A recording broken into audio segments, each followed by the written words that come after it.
Bilboko gauak aurkeztera etorri gara, eleberria. Eta, izenburuan esaten da bezala, gutxi gora bera, zeren inguruan edo protagonista zein dan, eleberri honetan, nahi zuzen ere, Rasputin. Rasputin personaje historiko eta erdi mitiko edo esango genukealako ze aire misteriotsu bat daudelako bere historia. Eta ikustu, novela kokatzen da Rasputinek alako pasarte historiko ezagun bat badago justo Sobietar Batasuneko iraultza egin aurretik Romanov dinastiaren azkenengo urteetan kokatzen da historia.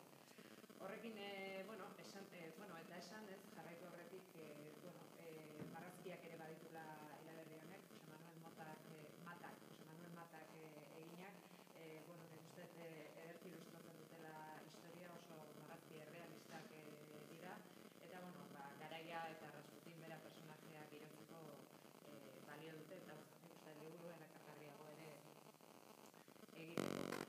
Eta, liburuari buruz zer esan. Ez dakit esaten novela historiko bat ote den, tentatuta egon naiz esaten novela erotiko bat dala ere, Rasputin tartean dala, baina, behar da gehi ditxo litzateke. Novela historikoa bada zentzu batean edo ezaugarri batzuk baditu, esan bezala garai bateko giroa eta gertaerak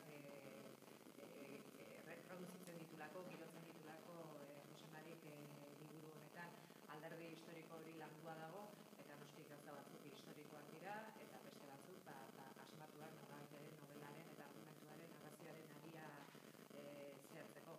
Eta, Rasputin personajea ez dakit zenbateraino ezagutzen dezuen, baina beti egon da bere ikutuan alako bere doai sexualen inguruko olako misterio, mito edo historiak edo argituko dizkigu Josenarik, egiazkoak dira, mitifikatu dira, eta